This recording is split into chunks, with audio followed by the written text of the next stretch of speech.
What's happened to the patient? He was diving and he's suffering from symptoms of the bends. Where is he right now? He's on a vessel heading towards Ullapool. I always worry about Johnny diving. It's a really dangerous job. Anything could happen. It's so far away, and it's a pretty terrifying feeling. Whenever he goes out, he always tells me about all the sea creatures and all the wildlife under the sea. It just brings such joy to his face when he talks about it, so it's a real passion for him. With adverse weather making it impossible for the Coast Guard or the trauma team to fly, a road ambulance will travel over an hour to Ullapool before taking Johnny to Aberdeen for specialist treatment. Definitive care for the bends patients is a hyperbaric chamber. The quicker you can get them there, essentially, the better their outcome will be. If you can't get the person there in a timely fashion, that's where things like paralysis are at risk. Absolutely can be the difference between life or death. The worst thing was the silence and the not knowing. It was the waiting that was really horrible. Decompression sickness is a constellation of symptoms that a diver experiences in the latter stages of a dive or after a dive, caused by excess nitrogen that has entered their body during the dive. I think if you're a diver and you love it, then you become quite passionate about it. It's very addictive. It's like bending your knees, keep your arms crossed, shut your eyes. I'd never really found anything that had suited me. I'd worked in offices, I'd worked in kitchens, I'd worked in bars, lots of different stuff, and I never really found anything, but that's until I started diving, and then I knew that's what I wanted to do. So, without laying a hand on you, I think this is decompression illness. When you go under the water, like everything from the surface, all your problems, everything like that just disappear. It's just you and the fish and seals, and yeah, it's really nice. And all you can hear is yourself breathing, and it's just very relaxing. It's almost like meditation for me, I would say.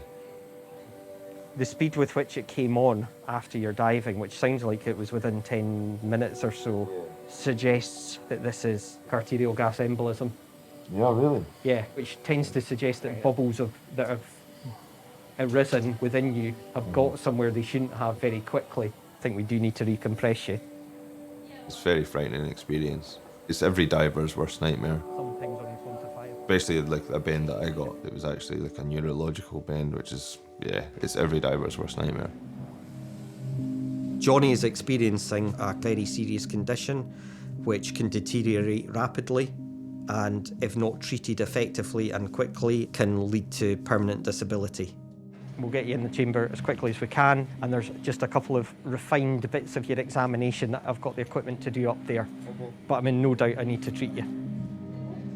Johnny still has bubbles of nitrogen causing harm in his system, possibly circulating in his bloodstream, but also in some of his tissues which are causing his symptoms. So by putting him in the hyperbaric chamber and exposing him to a higher pressure than atmospheric pressure, if there are any remaining bubbles within Johnny, we can crush them just by the effect of pressure alone. He will now go into the chamber with a nurse, and he'll go through a treatment process which I'll be supervising, and then we'll review him when he comes out of the chamber.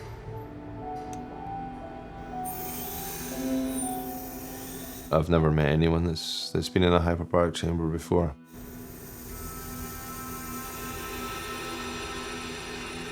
They took me down to the equivalent of 18 meters under the water, and then I had to breathe pure oxygen. I was in there for 6 hours.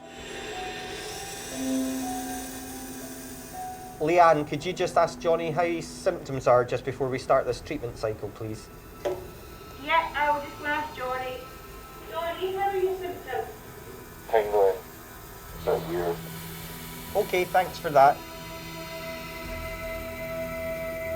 When the 6 hours were up, they opened the porthole and we got out.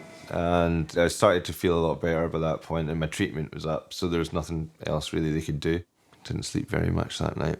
Really good to see you again, Johnny. Yeah. Just tell me in your own words how you feel compared to when you came out of the hyperbaric chamber last night.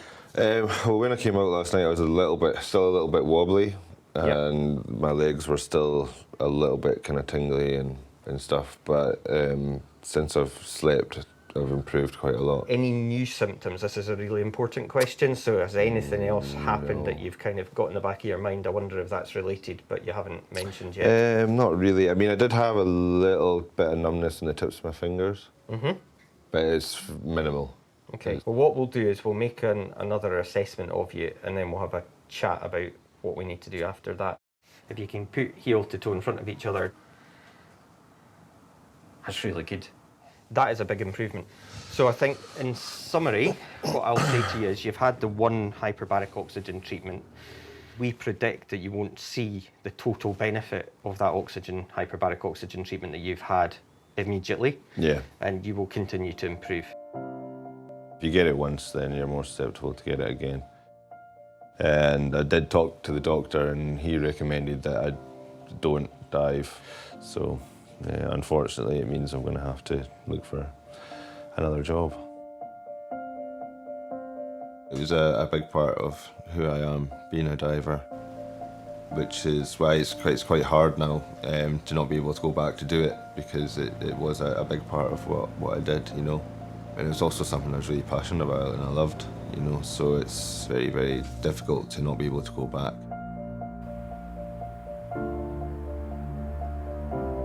Diving was his whole life. Diving was his escape. It was his happy place. And to never be able to do what you love again, I couldn't even imagine that. Really, really heartbreaking.